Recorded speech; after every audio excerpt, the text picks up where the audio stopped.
오늘 함께 나누실 하나님의 말씀 말라기 2장 10절에서 16절까지의 말씀입니다.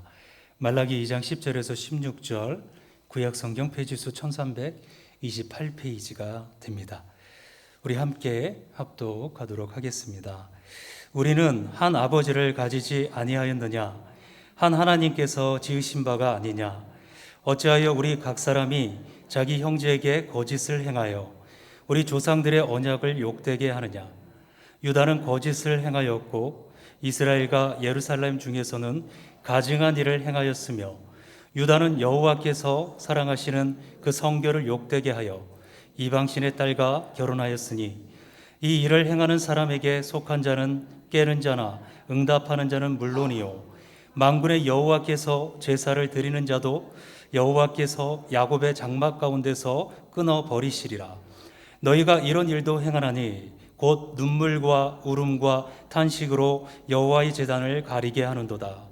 그러므로 여호와께서 다시는 너희의 봉헌물을 돌아보지도 아니하시며 그것을 너희 손에서 기꺼이 받지도 아니하시거늘 너희도 이르기를 어찌 됨이니까 하는도다. 이는 너와 내가 어려서 맞이한 아내 사이에 여호와께서 증인이 되시기 때문이라. 그는 내 짝이요 너와 서약한 아내로 돼 내가 그에게 거짓을 행하였도다. 그에게는 영이 충만하였으나 오직 하나를 만들지 아니하셨느냐? 어찌하여 하나만 만드셨느냐? 이는 경건한 자손을 얻고자 하심이라. 그러므로 내 심령을 삼가 지켜 어려서 맞이한 아내에게 거짓을 행하지 말지니라. 이스라엘의 하나님 여호와가 이르노니 나는 이혼하는 것과 옷으로 확대를 가리는 자를 미워하노라. 만군의 여호와의 말이니라. 그러므로 너희 심령을 삼가 지켜 거짓을 행하지 말지니라. 아멘. 우리 옆에 계신 성도님들 함께 보시면서 신실한 언약의 삶을 삽시다 이렇게 인사하겠습니다. 아멘. 우리 성도님들 모두 주님께서 주신 신실한 언약의 삶 가운데 나아가시는 주의 자녀들 되시기를 축원합니다. 네, 말라기 2장 10절에서 16절 절수가 많은데요. 또 한 절마다 길었습니다. 말라기 2장 10절에서 16절까지의 말씀을 통해서 우리가 말씀을 살펴보겠는데 17절에서 3장 6절까지의 내용까지도 함께 이어서 결론적인 내용을 함께 나눠보려고 합니다. 얼마 전 이 하브루타라고 하는 학습법이 우리나라에서 굉장히 주목을 많이 받았죠. 하브루타라는 것은 이 짝을 이루어서 서로 질문을 주고 받으면서 공부하는 이 유대인의 전통적인 토론, 이 교육 방법을 말을 합니다. 이 하브루타가 왜 이렇게 유행이고 사람들에게 주목을 받았느냐 하면은 또 이 하버드대에서 이 하브루타의 학습 효과가 기존에 우리가 잘 아는 주입식 교육보다 14배의 교육 효과가 있다라는 그런 결론을 내었다는 것이죠. 구약 성경에서 하브루타의 전통이 가장 뚜렷하게 드러난 선지서가 어딜까 하면 바로 오늘 이 말라기서가 그런 것 같습니다. 말라기에는요 총 6개의 논쟁이 나옵니다. 사장의 짧은 성경이지만 이 6개의 논쟁을 통해서 하나님께서 이스라엘 백성들과 주고받고 질문에 답하신다는 것이죠. 오늘은 그 중에서 세 번째를 중점으로 그리고 이어지는 결론의 내용을 네 번째 논쟁에서 한번 살펴보려고 하는 겁니다. 10절에서 우리는 한 아버지를 가지지 아니하였느냐? 하나님께서 지으신 바가 아니냐? 선지자는 먼저 이스라엘이 하나님과 맺은 특별한 관계를 말씀을 시작하면서 상기시킵니다. 한 아버지를 가지지 않았느냐? 한 하나님께서 지으신 바가 아니냐? 하나님은 이스라엘의 유일한 영적인 아버지시죠. 그렇기 때문에 이스라엘 백성들은 단지 같은 나라의 국민을 넘어서 하나님 안에서 모두 다 형제이고 자매라는 것입니다. 그러므로 한 아버지를 둔 형제 자매로서 마땅히 서로에게 진실하고 우애가 있어야 하지 않겠느냐 이 말씀으로부터 시작합니다. 이어지는 말씀에 어찌하여 우리 각 사람이 자기 형제에게 거짓을 행하여 우리 조상들의 언약을 욕되게 하느냐. 유다는 거짓을 행하였고 이스라엘과 예루살렘 중에서는 가증한 일을 행하였으며 유다는 여호와께서 사랑하시는 그 성결을 욕되게 하였다. 이 이스라엘은 자기 형제에게 거짓을 행했다는 것입니다. 조상들의 언약을 욕되게 하고 하나님이 사랑하시는 성결을 욕되게 하였습니다. 형제에게 잘못한 것이 하나님과의 관계에서도 심히 악영향을 끼치게 됩니다. 그러면 오늘 이들이 잘못한 것은 구체적으로 무엇일까요? 첫 번째로 이방 여인과의 결혼입니다. 11절에서 이방신의 딸과 결혼하였으니 이렇게 말씀합니다. 이방신의 딸이란 하나님이 아닌 우상들을 자신의 아버지로 여기고 숭배하는 여인을 가리킵니다. 그들의 혈통이 이스라엘이 아닌 것은 큰 문제가 아닙니다. 우리가 알듯이 성경에 보면 시브라, 라합, 룻, 아비가일 이런 타 민족 출신이었지만 하나님을 섬기게 되었던 여인들을 볼 수가 있습니다. 문제는 아예 다른 종교를 가진 이방 여인들과의 결혼입니다. 말라기와 거의 동시대에 쓰여졌던 에스라나 느헤미야를 보면 당시 이방 여인과의 결혼이 심각한 사회 문제였음을 보게 됩니다. 이스라엘 사람들은 왜 이방 여인들과 이처럼 결혼했을까요? 가장 큰 이유는 결혼을 통해서 경제적인 안정을 얻고자 했기 때문입니다. 그들이 바벨론에서 귀환하기 전에 가나안 땅에 자리 잡은 이방인들이 꽤 있었습니다. 귀환 후에 생활이 궁핍하던 이스라엘 백성들은 이방의 유력 가문과 사돈관계를 맺는 것이 이 경제적인 안정을 가져올 수 있을 것이다, 이렇게 기대를 했습니다. 요즘 신조 중에 혼테크라는 말이 있다고 합니다. 자산을 바탕으로 수익을 얻는 재테크에서 파생된 표현인데 결혼을 통해서 수익을 얻는다는 것이, 말하자면 당시 이스라엘 백성들 가운데는 이 혼테크 열풍이 불었다는 겁니다. 그런데 이런 일들이 어떤 결과를 초래할까요? 과거 사례를 보면 알 수 있습니다. 솔로몬 왕은 주변 이방 나라의 많은 여인들과 정략 결혼을 했습니다. 그 결과가 어떻게 됐습니까? 갖가지 종류의 우상 숭배가 이스라엘로 직수입이 됐습니다. 이것이 후대에 치명적인 악영향을 끼쳤습니다. 북이스라엘의 아합 왕은 바울을 숭배하는 시돈의 공주 이세벨과 결혼했습니다. 그녀는 수많은 선지자들을 학살하고 잘못했으면 여호와의 선지자, 하나님의 선지자들이 씨가 마를 뻔했습니다. 이렇게 이방 여인과의 결혼하는 것은 하나님과 맺은 언약 관계를 깨트리는 것이었습니다. 이것 때문에 이스라엘은 점점 타종교에 물들어가게 될 것입니다. 신앙의 순수성이 더럽혀지고 혼합주의가 생겨날 것입니다. 공동체의 연합과 일치도 파괴될 것입니다. 하나님의 아들과 이방신의 딸이 결혼을 하게 되면 하나님과 이방신의 관계는 어떻게 됩니까? 서로 사돈관계가 됩니다. 여호와께서 바알이나 아세라와 사돈이 된다는 것이 말이 되지 않습니다. 계속해서 12절에 말씀합니다. 이 일을 행하는 자에게 속한 자는 깨는 자나 응답하는 자는 물론이요 만군의 여호와께 제사를 드리는 자도 여호와께서 야곱의 장막 가운데서 끊어버리시리라. 여기서 깨는 자나 응답하는 자는 아마도 권하는 사람과 권함을 받아서 그런 일을 수동적으로 한 사람들을 가리킬 것입니다. 그들이 이방 여인과 결혼에 적극적이었는지 또는 소극적이었는지는 문제가 되지 않습니다. 설령 그들이 꼬박꼬박 성전에 나와 제사를 드리고 있을지라도 하나님은 그들 모두를 하나님의 백성 공동체에서 끊어내겠다고 선언하신다는 겁니다. 요즘 시대 결혼의 가장 중요한 기준이 무엇일까요? 가만히 보면 두 가지입니다. 경제력과 외모입니다. 이를 극명하게 보여주는 것이 결혼정보회사의 등급표라는 겁니다. 사람이 소고기도 아닌데 이 등급을 매긴다는 것 자체가 씁쓸합니다. 한 회사의 등급표에 따르면 남성 회원의 만점 기준이 있다는 것이죠. 일단 재산이 100억 원 이상이어야 된다. 학교는 서울대나 또는 미국 명문대를 졸업해야 하고 키는 185cm 이상이 되어야 된다는 겁니다. 그러나 죄송한 말씀인데 대머리인 경우에는 10점을 감점한다. 이런 규정이 있다는 거예요. 문제는 예수 믿는 사람도 세상과 똑같은 결혼 기준을 가지고 있는 경우가 많다는 겁니다. 하나님을 영적 아버지로 섬기며 사는 사람인지 여부를 별로 중요하게 여기지 않습니다. 조건이 좋고 외모만 마음에 들면 큰 문제가 되지 않는다 여긴다는 것입니다.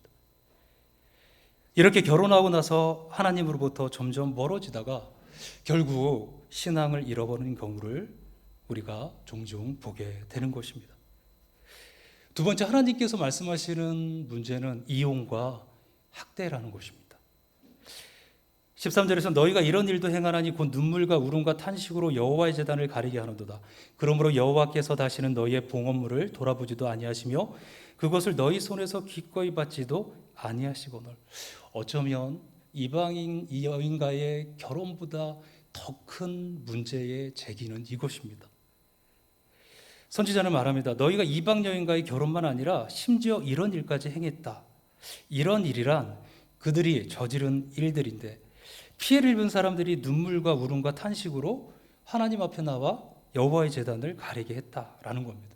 그들이 얼마나 비통했으면 눈물로 여호와의 단을 덮어버렸을까요? 그런데 얼마 후 가해자들은 봉헌물을 가지고 와서 여호와 제단 앞에 바친다는 거예요.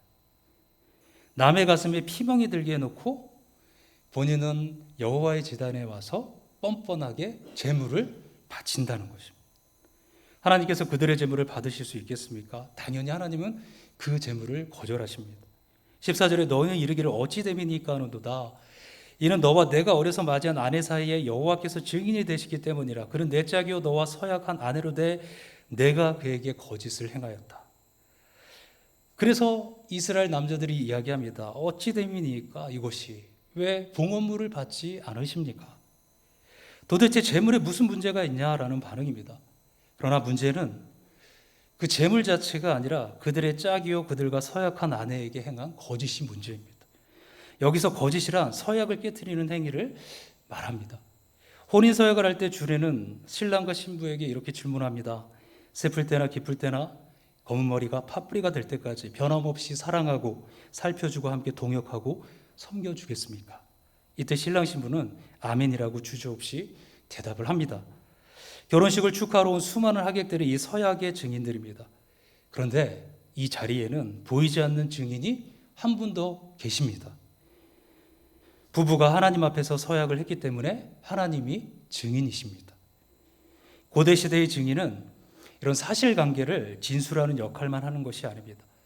서약의 쌍방 당사자들이 서약을 끝까지 잘 지키는지를 감시하고 관리 감독하는 역할까지 하는 것입니다. 하나님께서 결혼의 증인이시기 때문에 젊을 때 맺은 부부의 서약이 늙어 죽을 때까지 신실하게 이행되고 있는지를 지켜보고 계십니다. 그러나 이스라엘은 16절에 나타난 두 가지 행위로 배우자와 맺은 결혼 서약을 깨뜨렸다라는 것입니다. 16절에 이스라엘 하나님 여호와 이르노니 나는 이혼하는 것과 옷으로 학대를 가리는 자를 미워하느라 만군의 여호와의 말이니라. 그러므로 너희 심령을 삼가 지켜 거짓을 행하지 말지니라. 하나는 이혼하는 것이고 다른 하나는 학대하는 것입니다.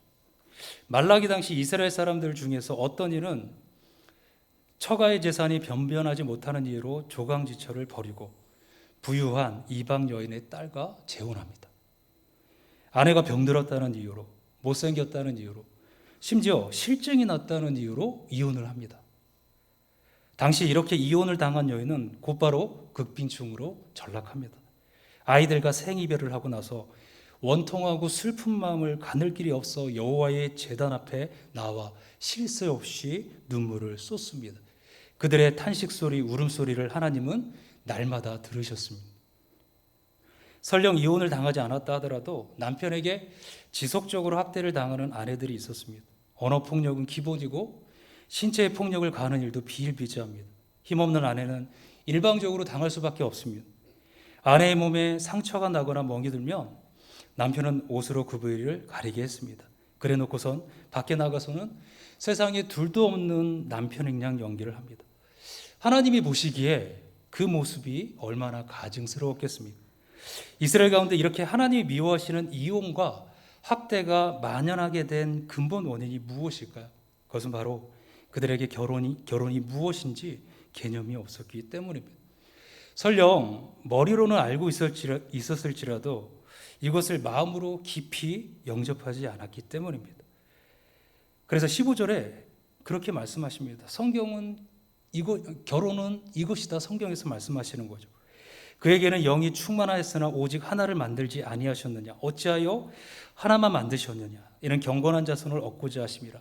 그러므로 내 심령을 삼가지켜 어려서 맞이한 아내에게 거짓을 행하지 말지니라. 하나님은 영이 충만하신 분입니다. 이 말은 하나님은 가능한 경우의 수를 빠짐없이 생각해 볼 수 있는 그런 지혜를 가지신 분이다라는 말씀입니다. 이런 하나님께서 가능한 모든 형태의 결혼 중에서 이것이다라고 정하신 것은 딱 하나입니다. 한 사람의 남자와 한 사람의 여자가 만나서 한 몸을 이루어 죽을 때까지 서로에게 충실한 관계를 맺으며 사는 것입니다. 결혼식 때 서약한 대로 슬플 때나 기쁠 때나 검은 머리가 파뿌리가 될 때까지 변함없이 사랑하고 살펴주고 함께 동역하며 섬기는 것입니다. 이렇게 부부는 한 몸이 되었기 때문에 남편이 아내를 이해하고 아내가 남편을 이해하는 것은 결국 자신을 이해하는 것입니다. 이런 가정에서 태어나고 양육을 받은 자녀가 경건한 자손이 된다는 것이죠. 그를 통해서 하나님의 언약과 축복이 계속 이어지게 된다는 것입니다. 그러나 함부로 이혼하면 어떻게 됩니까? 한 몸을 찢어 놓는 것이나 마찬가지입니다. 접착제로 붙여놓은 것을 억지로 떼면 양쪽 모두가 너덜너덜해지듯 둘 다 큰 상처를 받게 됩니다. 또 만약 배우자를 학대하면 어떻게 됩니까? 이것은 한 몸의 일부를 스스로 괴롭히는 자의 행위입니다. 부모의 이혼이나 학대를 보고 자란 자녀들은 일생 씻기 어려운 큰 상처를 입습니다. 이런 비극적인 일이 발생하지 않도록 하기 위해서 오늘 선지자는 15절과 16절에서 반복해서 이렇게 말씀하는 겁니다. 너희 심령을 삼가지켜 어려서 맞이한 아내에게 거짓을 행하지 말지니라. 이 말씀은 이런 뜻입니다. 마음속으로 이혼할 생각이나 배우자를 괴롭힐 생각은 털끝만큼도 품지 마라. 결혼의 서약을 깰 가능성은 눈곱만큼도 남겨두지 마라. 이스라엘의 남자들에게 경고하시는 것입니다. 우리나라의 이혼율은 OECD 회원국 중에서 가장 높습니다. 전 세계에서 9위, 아시아에서는 1위를 했다고도 합니다. 특히 우리나라에서 눈에 띄는 점이 항원 이혼이 크게 늘어났다는 것입니다. 혼인 지속 기간이 20년이 넘는 이혼이 전체에서 37.2%나 된다는 것입니다. 이것은 가정 내에서 장기간에 걸친 그러한 문제가 있는 것을 암시하고 있다는 것입니다. 이것이 바로 부부의 문제에서 그치는 것이 아니라 청소년의 문제, 곧 가정의 문제로 비화된다는 것입니다.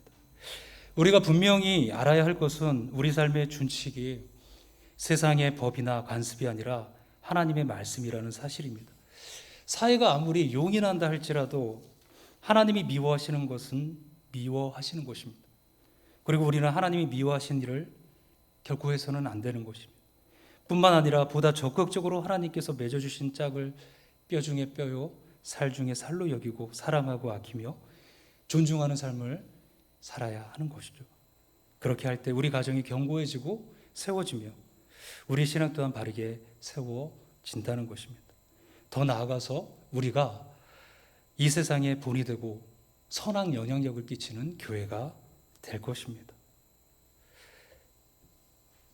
하나님은 이런 이스라엘 백성, 특별히 이스라엘의 남성들에게 이렇게 말씀하시고 결론적으로 무엇이 해결책인가를 말씀해 주십니다. 17절에 가보면 새로운 논쟁, 하나님의 공의는 무엇입니까?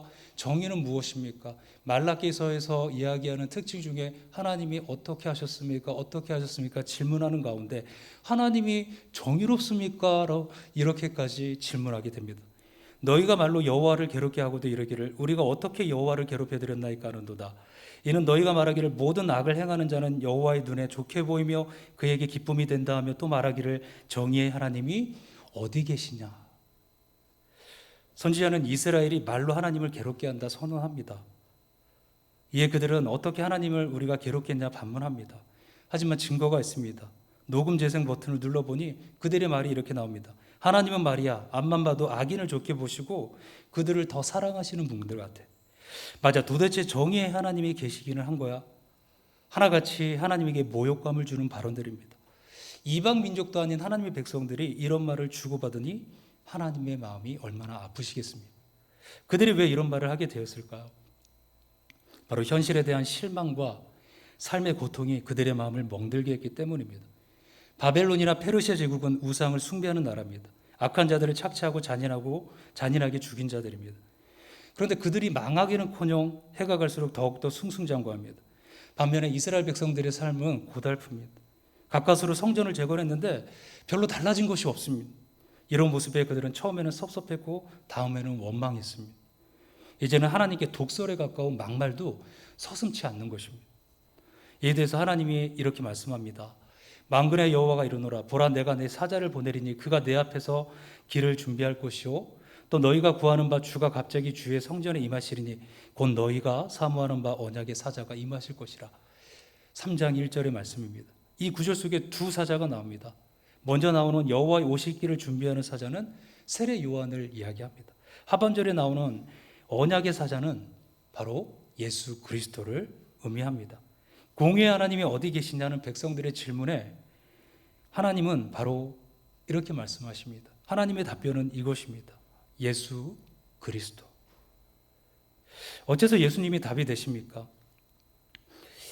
그가 임하시는 날을 누가 능히 당하며 그가 나타나는 때 누가 능히 서리요. 그는 금을 연단하는 자의 불과 표백하는 자의 잿물과 같을 것이다. 선지자는 예수님을 금을 연단하는 자의 불과 표백하는 자의 잿물에 비유합니다. 뜨거운 불은 금과 찌꺼기를 분리합니다. 잿물은 옷에서 때를 분리합니다. 지금은 성과 악이 뒤섞인 세상을 살고 있습니다. 이런 세상 속에서 악을 행하는 자들이 승승장구하고 선을 행하는 사람이 핍박을 받습니다. 얼핏 보면 하나님의 공의가 실종된 것처럼 보입니다. 그러나 때가 되면 예수님이 다시 오실 것입니다. 예수님이 오셔서 알곡과 쭉정이를, 양과 염소를 분리하실 것입니다. 악한 자들을 심판하시고 그리고 선을 행한 사람들에게, 인내한 자들에게 상급과 영광을 주실 것입니다. 그날에 하나님의 공의가 물이 바다 덮음같이 온 세상에 가득 차게 된다는 것입니다.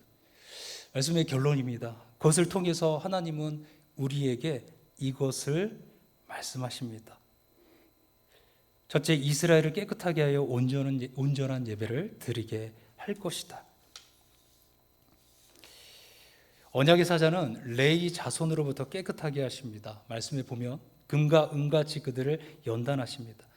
깨끗하게 된 그들은 공의로운 제물을 하나님께 바칠 것입니다. 자신들이 잘못했던 것들을, 자신들의 삶 속에서 하나님 앞에 공의롭지 못한 것들을 내려놓고 하나님 앞에 온전히 예배할 수 있는 신실한 예배자로 거듭날 것입니다. 두 번째로 공동체 안에 여러 불의와 부조리를 심판하십니다. 내가 심판하러 너에게 임할 것이라. 점치는 자에게와 간음하는 자에게와 거짓 맹세하는 자에게와 품꾼의 삭스에 대하여 억울하게 하며 가부와 고아를 압제하며 나그네를 억울하게 하며 나를 경외하지 아니하는 자들에게 속히 증언하리라. 만군의 여호와가 말하였느니라. 언약의 사자가 오시면 형제들과 수평적 관계에 일어난 죄를 심판할 것입니다. 예를 들어서 온갖 미신적인 행위들, 간음, 거짓말과 사기치는 것, 일을 시켜놓고 임금을 떼어먹는 것, 고아와 가부, 나그네와 같은 사회적 약자를 억압하고 그들을 무시하는 것 등등입니다. 하나님을 한 아버지로 모시고 사는 형제들 간에 결코 있어서는 안 되는 일들입니다. 예수님이 오시면 이런 일들을 행한 자들을 향해 책망하시고 회개를 촉구하실 것입니다.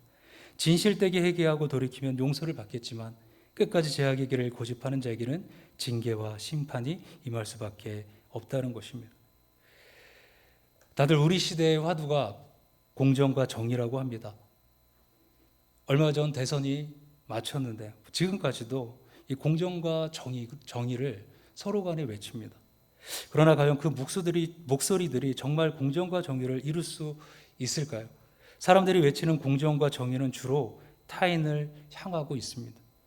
심지어 하나님의 공정과 정의까지 의심하고 질문하고 논평합니다.